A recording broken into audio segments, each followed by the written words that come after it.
Hey Waffle Gang, I do hope you are well. My name is Mark and today we're checking out some r/am I the butthole. And if you love a Reddit story, why not consider hitting a like, subscribe, maybe that notification bell too, and let's dive straight into today's first story. Now today's first story comes from Climate 403 Degrees, but it's compiled by Sailor Chibi. Titled, Am I the Arsehole for refusing to take in my orphaned nephews and niece, and does follow with updates and additional information as well. My sister, 33, and her husband, 36, passed away not too long ago, leaving behind their 3 children, 14 male, 12 male, and 8 female. We live in a pretty small town of under 2,000 people, and their deaths kind of shocked the community. Everyone is talking about it. Their memorials were up in the grocery store the day after they passed. Another thing is everyone is wondering what will happen to their kids, and the expectation seems to be that I will take them in. My circumstances: I am 23, I am single and have no kids of my own. I have no income and live off student loans while going to university in the next town over, getting my bachelor's. I live in a mobile home in a trailer park. It's a 40-foot trailer but still only a 1-bedroom. I own it, but I pay rent on the land it's on. My main reason for not taking them in is that I don't want to. I don't want kids of my own, and I don't think I'm in a place to take care of them. I've been told that money has been put aside to help, so I wouldn't be keeping us all alive off of my loans. But it's only partly about the money. It's about not having the space they need, interrupting my studies to take care of them, and suddenly becoming the caregiver of 3 humans all on my own. It's a big job that I don't feel I measure up to. I was posed the question by my parents. They're in a different country and can't help, and the kids want to stay here anyway. Friends of my sister's family all have children of their own, usually in batches of 2 to 3 themselves, and can't afford to take more on either. They say I should do it because I don't have kids already. It'd be good practice for my future children. It's my duty to my flesh and blood. I'm young, the kids need me, and don't have anywhere else to go. I told my parents they can crash on my living room furniture for a while until other arrangements are made for them, but I won't be able to take care of them permanently. My parents think I'm an arsehole for refusing. My sister and brother-in-law's friends think I'm an arsehole. Even some of my friends think I'm in the wrong. Word has started to spread around the town that I'm an arsehole. People have come up to me to tell me what they think of me for refusing to take in my nephews and niece. Worst, the kids think I'm an arsehole for abandoning them. I've been told horror stories about the foster care system and told that I'm giving them up to that they'll be separated. We'll lose them and never get them back. And I'm a monster for not doing it, that I'm selfish, they're ashamed of me. My mother told me that if I don't take them, they'll have nothing more to do with me because of how horrified they are. It seems harsh. Part of me feels like I don't deserve to be told these things just because I don't want to / am not able to take care of these kids. The other part agrees with them. Have I been the arsehole in this situation? Holy shit. Now first I gotta say I'm incredibly sorry for the loss and everything you're going through right now. I can't imagine dealing with that. And then being told by your family, your parents, and the town that you're all these things because you can't take them in. I couldn't imagine at the age of 23 being told to take on that responsibility.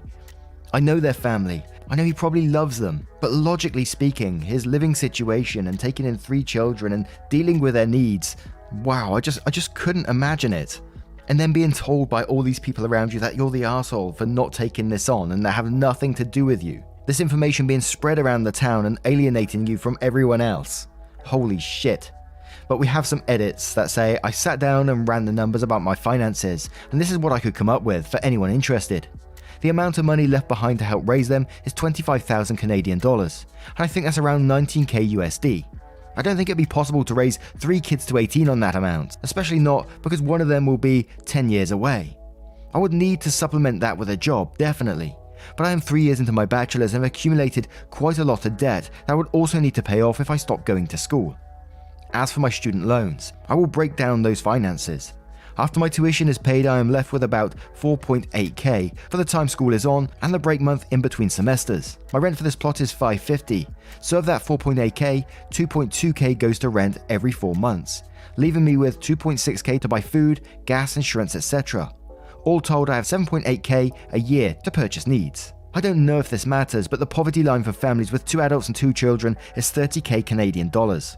Obviously, with 1 adult and 3 children, still 4 people, a 7.8k to work with is well below poverty.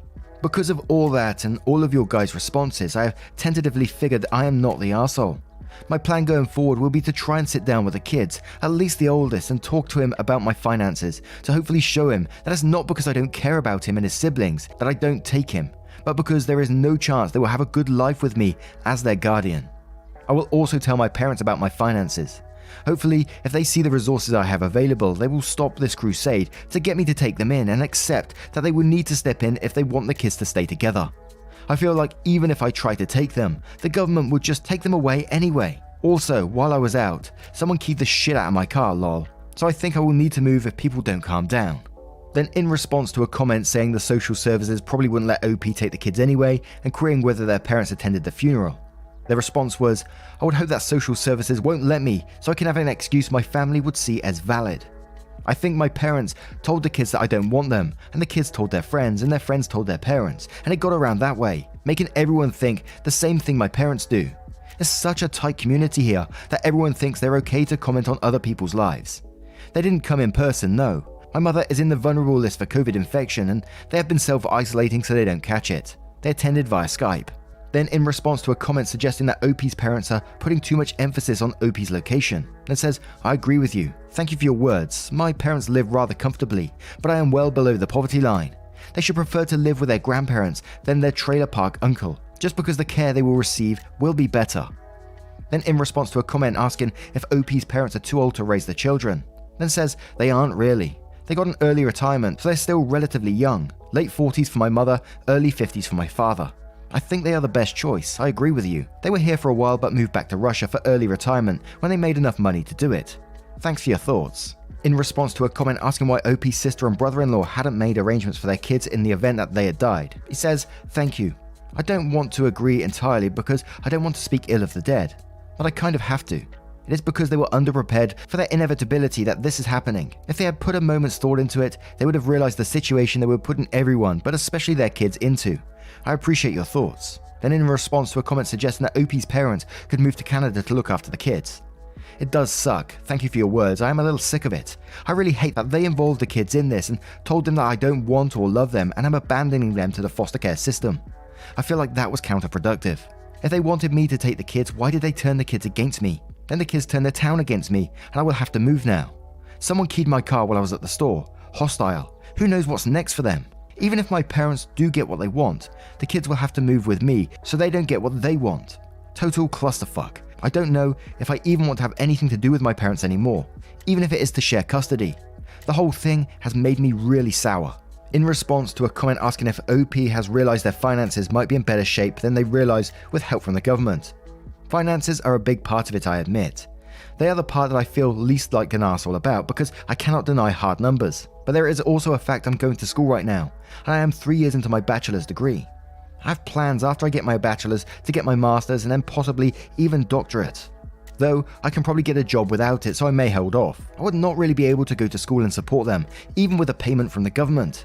They would be below the poverty line and I would need to quit my school and get a proper job. I'd be putting my future on hold, and what happens when the kids are grown? I won't be able to just pick up my studies and continue as though no time has passed.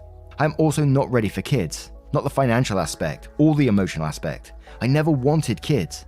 And these kids are teens. Oldest is barely younger than I am. Raising one kid all of a sudden is big. Raising 3 all of a sudden is bigger. Especially when they're traumatized by their parents' death. I don't feel I'm up for that task. I feel like it's a monumental thing to ask of someone, but it's been asked and I am not happy with it. I've had no time to prepare for the situation and no desire to be in the situation, and I feel stupidly resentful. I'm still in mourning for my sister, and I can't say I'm handling it well. I can't be a good parent to 3 kids who are in the same situation. It's shit all around. And now we're going to move on to that update to see what happened next. So, almost a month later, you probably will not be proud, as I am not proud either. But this is what has happened. I withdrew completely from all discussion of the kids unless I was reached out to by someone, usually my parents. Talking to them was pretty hopeless. Some of their favorite talking points were: 1. You can put your school aside and pick up when they've moved out. It's only 10 years. 2. It doesn't matter that you don't want children. It's not your choice to make. 3. You're not a man if you don't help these kids. 4. It's your responsibility to the children and to your sister. 5. The children will go to foster care and be split up, and that is your fault.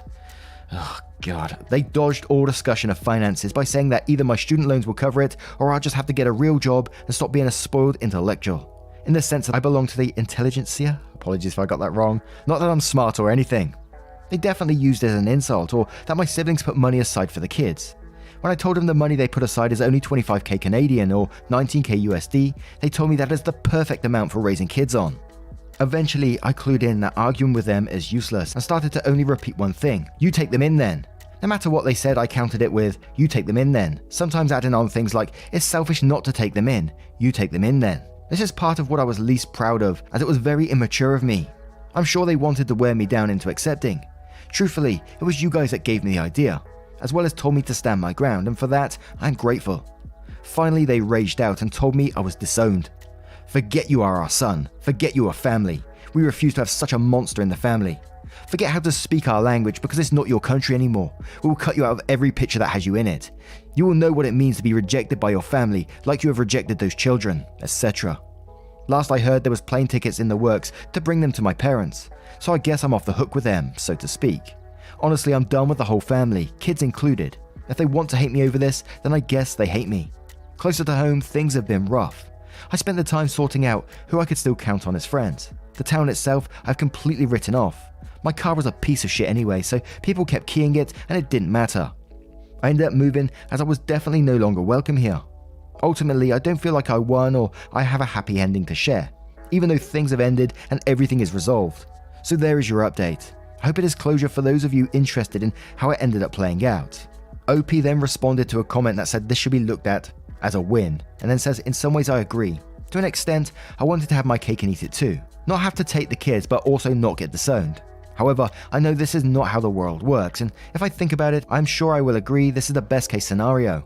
In response to a comment asking about OP's citizen status, and says, I'm a Canadian citizen, but the legals weren't yet in play. This was still the familial stage where people, my family, were trying to get me to be their carer outside of the courts, to make me willing to do it. Probably, if it had come to the courts themselves, I would have been rejected as their carer because of the situations of my home and income and all the rest. But I did not let it come to that point. I fought from the first suggestion and said that it would be a bad idea for me to become their guardian. Then, in response to a comment asking why OP's parents didn't want to care for the kids, and said, I think, and obviously this is not proof, that they did not want to break their retirement. They moved to Canada from Russia, got jobs and worked, and saved till solidly middle class, then moved back to Russia. What is middle class in Canada is a lot of money in Russia, so they had a really early retirement there, and I think that is why. And then in response to someone saying OP was morally obligated to take the kids in and made the wrong choice, the reply was, I think that I made the right choice because I am only a 23-year-old single man who lives in a one-bedroom trailer.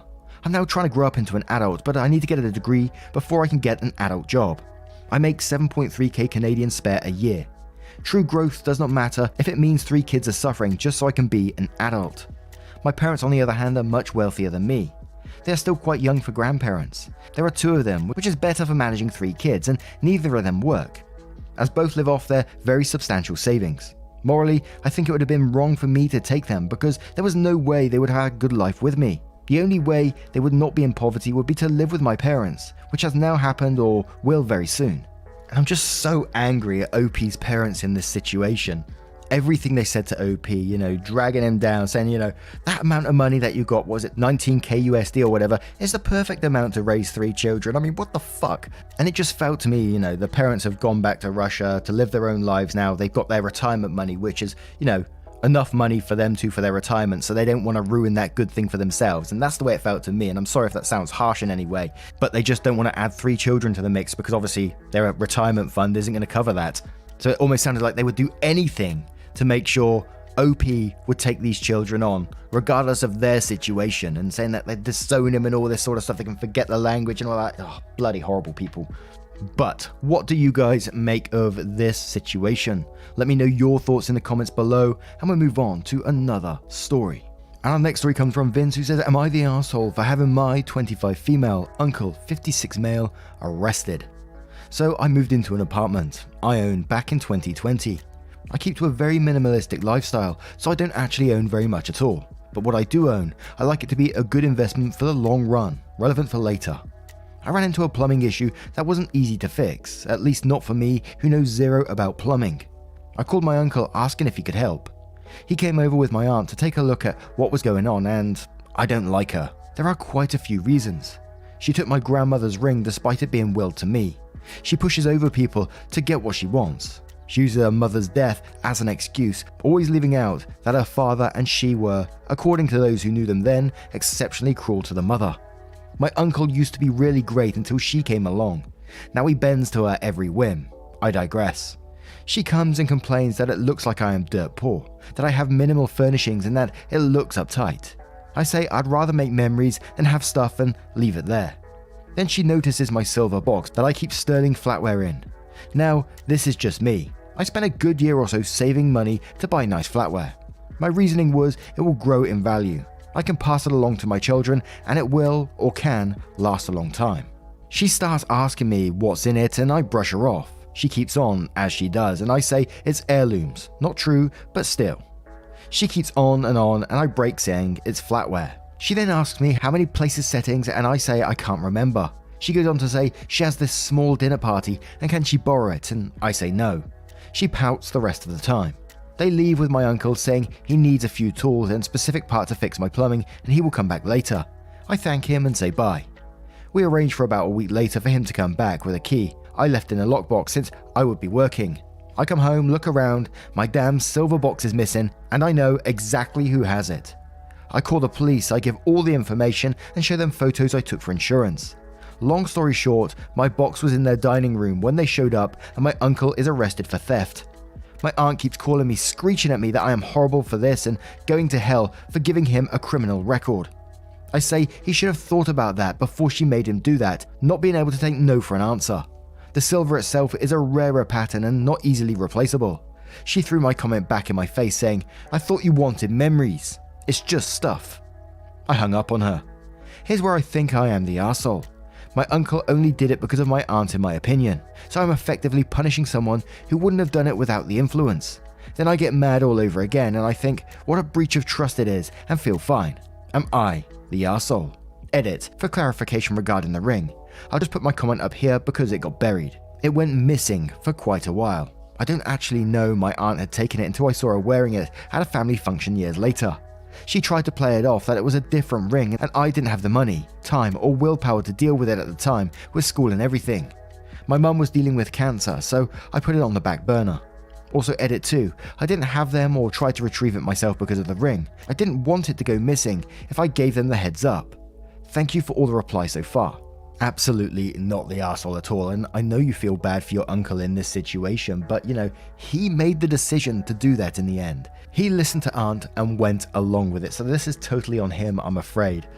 So to me, you have nothing to feel guilty for. But Accomplished Twist 3 says, offer to drop charges for your grandmother's ring, which is rightfully yours and stolen also, or tack that charge on too. And OP replies saying, that's actually a great idea, thank you. Edit, I replied below, but it got buried. For clarity, this actually seems to be a bad idea because of extortion. I will be discussing any options I have for getting the ring back with a lawyer and also the police. It helps that the offer I've been dealing with is incredibly handsome, and I am now also debating if it's seriously inappropriate to ask him out. Lol. Wish me luck, Reddit. I'm an awkward nerd. Lumpiloo says, not the arsehole, your uncle stole from you. Bottom line. Grandiose Banana says, not the arsehole, your uncle made the conscious decision to take the silver. He could have told his wife no, but he didn't. He took it from you and made the choice his own. Layla says, not the arsehole, edited to add, your uncle committed theft and you rightfully got him arrested. I think, and I'm not a lawyer, that she might be charged with incitement of a crime though, so there's hope. Could you also get your grandma's ring back during this process, by the way? And I'm going to be straight up and say there was some everyone sucks here, and even a couple of you're the arsehole comments as well, saying that OP jumped into it. They should have phoned first to ask for the silverware back, not just went to the police straight away because the uncle was doing some great things to help out, coming around to fix the plumbing and then was going to get additional tools to help out. And some even saying, that the relationship between uncle and niece is probably tainted now because of what's happened. And yeah, fair enough, it probably is. But this is a grown person. And I got to say, the thought of someone coming into my house, and something that I got on the side, family member who's doing me a favor or not, and to come in and just help themselves to something that they know themselves would have been a contentious issue because of it being brought up before, and then taking it To me, I think you've only got yourself to blame in the situation. But hey, everyone's got their own opinion on this, and I'm sure you will have too, and of course I'd love to hear it. Let me know your thoughts in the comments below. Now, a huge thank you for spending 20 to 30 minutes with me today, getting involved in the channel. Your love, support, time, everything you do is absolutely amazing. And I got to mention again, because I always forget to mention it, and I've had questions just recently, that we have got a podcast. If you prefer to listen to these on different formats, it's on various podcast formats. There's a whole bunch of them it's on. So feel free to look out for them. I think it's called Mark Narrations, The Wafflecast. Search it up, or it'll be in the description down below. Thank you so much for your love, your support, and your time, and I will see you, your cheeky so-and-so, in the next one. Take care, guys. Much love. Wake up, get up, stretch my legs, eat some breakfast, milk and eggs, brush my teeth up, wash my face, throw my clothes on, start my day. Wake up, I can smell the smoke from the bacon. Let's go, see the sun shining from the windows. Okay, I know that today